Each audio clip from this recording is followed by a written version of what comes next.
আজিৰ প্ৰথম প্ৰশ্নটো হৈছে 2025 চনৰ অসম সাহিত্য সভাৰ অধিৱেশন ক'ত অনুষ্ঠিত হৈছে? ইয়াৰ ৰাইট আনচাৰটো হ'ব অপশ্যন এ পাঠশালা। ইয়াৰ পিছৰ প্ৰশ্নটো হৈছে অসমত ভূমি জৰীপ প্ৰণালী আৰম্ভ কৰা প্ৰথম কোন আছিল? ইয়াৰ ৰাইট আনচাৰ হ'ব অপশ্যন বি গদাধৰ সিংহ। নেক্সট কুৱেশ্যন, কনকলতা বৰুৱা কেতিয়া শ্বহীদ হৈছিল? আৰু ইয়াত দিয়া অপশ্যন 4টাৰ পৰা ৰাইট আনচাৰ হ'ব অপশ্যন চি 1942 চনত। 20 ছেপ্টেম্বৰ 1942 চনত কনকলতা বৰুৱা শ্বহীদ হৈছিল। নেক্সট, ডিস্কভাৰী অফ ইণ্ডিয়া কিতাপখন কোনে লিখিছিল? আৰু ইয়াৰ ৰাইট আনচাৰ হ'ব অপশ্যন ডি জৱাহৰলাল নেহৰু। আৰু এই কিতাপখন 1946 চনত পাব্লিছ হৈছিল। ইয়াৰ পিছৰ প্ৰশ্নটো হৈছে বৌম বংশৰ প্ৰতিষ্ঠাপক কোন আছিল? ইয়াৰ right answer option C Narakasur. পিছৰ প্ৰশ্নটো হৈছে চুতীয়া ৰাজ্যৰ প্ৰথম শাসক কোন আছিল? Right answer option A Birpal. ইয়াৰ পিছৰ প্ৰশ্নটো হৈছে বৰ্মন বংশৰ প্ৰতিষ্ঠাপক কোন আছিল? ইয়াত দিয়া অপশ্যন 4টাৰ পৰা ৰাইট আনচাৰ হ'ব option D Pushya Barman. Next question, Assamese সাহিত্যৰ বুৰঞ্জী গ্ৰন্থৰ ৰচক কোন আছিল? ইয়াৰ right answer option B Debendranath Bezbaroa. ইয়াৰ পিছৰ প্ৰশ্নটো হৈছে জ্ঞানপীঠ বঁটা লাভ কৰা প্ৰথম মহিলা কোন আছিল? ইয়াৰ right answer option B Ashapurna Devi. ইয়াৰ পিছৰ প্ৰশ্নটো হৈছে মেঘালয়ত কোন বছৰত ৰাষ্ট্ৰপতি শাসন জাৰি কৰা হৈছিল? আৰু ইয়াত দিয়া অপশ্যন 4টাৰ পৰা ৰাইট আনচাৰ হ'ব অপশ্যন বি 1991 চনত। ইয়াৰ পিছৰ প্ৰশ্নটো হৈছে কছাৰীসকলৰ প্ৰথম ৰাজধানী ক'ত আছিল? আৰু ইয়াৰ ৰাইট আনচাৰ হ'ব option B Dimapur. Next question, নিম্নলিখিত কোনখন চহৰক সদৰ চহৰ বুলি কোৱা হয়? ইয়াৰ right answer option D Udaipur. Next, Raimona ৰাষ্ট্ৰীয় উদ্যান কিহৰ বাবে বিখ্যাত? আৰু ইয়াত দিয়া অপশ্যন 4টাৰ পৰা ৰাইট আনচাৰ হ'ব অপশ্যন চি সোণালী বান্দৰ। ৰায়মনা ৰাষ্ট্ৰীয় উদ্যান সোণালী বান্দৰৰ বাবে বিখ্যাত। ইয়াৰ পিছৰ প্ৰশ্নটো হৈছে মাউণ্ট এভাৰেষ্ট আৰোহণ কৰা প্ৰথমজন অসমীয়া ব্যক্তি কোন? আৰু ইয়াৰ right answer option C Tarun Saikia. Next, দেশৰ বাহিৰত প্ৰদৰ্শিত প্ৰথম অসমীয়া চলচ্চিত্ৰ কোনখন? Right answer option A Puberun. ইয়াৰ পিছৰ প্ৰশ্নটো হৈছে অসমীয়া ভাষা কোন চনত অসমৰ চৰকাৰী ভাষা হিচাপে ঘোষণা কৰা হৈছিল? আৰু ইয়াত দিয়া অপশ্যন 4টাৰ পৰা ৰাইট আনচাৰটো হ'ব অপশ্যন এ 1960 চনত। ইয়াৰ পিছৰ প্ৰশ্নটো হৈছে অসম বিধানসভা ভৱন কোনখন চহৰত অৱস্থিত? ইয়াৰ right answer option A Dispur. ইয়াৰ পিছৰ প্ৰশ্নটো হৈছে অসমৰ আটাইতকৈ পুৰণি ৰাষ্ট্ৰীয় উদ্যানখনৰ নাম কি? আৰু ইয়াত দিয়া অপশ্যন 4টাৰ পৰা ৰাইট আনচাৰ অপশ্যন এ কাজিৰঙা ৰাষ্ট্ৰীয় উদ্যান। নেক্সট, হাফলং চহৰক আন কি নামেৰেও জনা যায়? ৰাইট আনচাৰ হ'ব অপশ্যন বি অসমৰ স্কটলেণ্ড।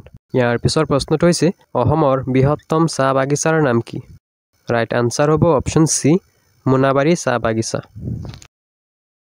ইয়াৰ পিছৰ প্ৰশ্নটো হৈছে চাহক কেতিয়া অসমৰ ৰাজ্যিক পানীয় হিচাপে ঘোষণা কৰা হয়? ৰাইট আনচাৰ অপশ্যন বি 2011 চনত। 2011 চনৰ 23 নৱেম্বৰ তাৰিখে চাহক অসমৰ ৰাজ্যিক পানীয় হিচাপে ঘোষণা কৰা হয়। ইয়াৰ পিছৰ প্ৰশ্নটো হৈছে তলৰ কোনখন ৰাষ্ট্ৰীয় উদ্যান মণিপুৰত অৱস্থিত? আৰু ইয়াত দিয়া অপশ্যন 4টাৰ পৰা ৰাইট আনচাৰ হ'ব অপশ্যন ডি চিৰহী ৰাষ্ট্ৰীয় উদ্যান। ইয়াৰ পিছৰ প্ৰশ্নটো হৈছে নামদফা ৰাষ্ট্ৰীয় উদ্যান ক'ত অৱস্থিত? আৰু ইয়াৰ right answer option A Arunachal Pradesh. ইয়াৰ পিছৰ প্ৰশ্নটো হৈছে অসম সাহিত্য সভাৰ প্ৰথম অধিৱেশনখন কিমান চনত হৈছিল? ইয়াৰ ৰাইট আনচাৰ অপশ্যন বি 1917 চনত। ইয়াৰ পিছৰ প্ৰশ্নটো হৈছে নবেল নাম্বাৰ বুলি কোনবোৰ গীতক আখ্যা দিয়া হৈছে? আৰু ইয়াত দিয়া অপশ্যন 4টাৰ পৰা ৰাইট আনচাৰ হ'ব অপশ্যন বি বৰগীত। ইয়াৰ পিছৰ প্ৰশ্নটো হৈছে শোণিতপুৰ কোন ৰজাৰ ৰাজধানী?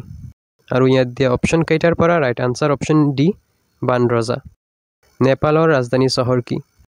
আৰু ইয়াৰ ৰাইট আনচাৰ হ'ব অপশ্যন চি কাঠমাণ্ডু। ইয়াৰ পিছৰ প্ৰশ্নটো হৈছে ব্ৰহ্মপুত্ৰৰ আটাইতকৈ ডাঙৰ উপনৈ কোনখন? Right answer option A Subansiri.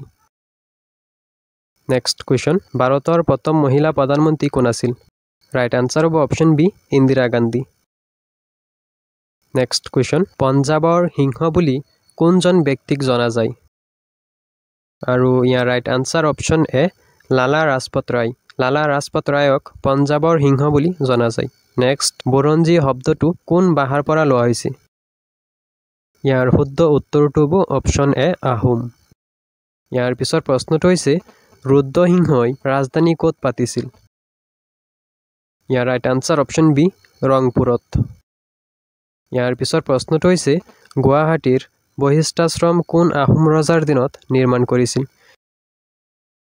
Year right answer option A Rajeswar Singha ইয়াৰ পিছৰ প্ৰশ্নটো হৈছে মানে প্ৰথমবাৰৰ বাবে অসম কেতিয়া আক্ৰমণ কৰে আৰু ইয়াৰ ৰাইট আনসাৰ হ'ব অপশ্যন সি 1817ত ইয়াৰ পিছৰ প্ৰশ্নটো হৈছে নলিনীৱালা দেৱীয়ে কোনখন গ্ৰন্থৰ বাবে সাহিত্য অকাডেমি বঁটা লাভ কৰিছিল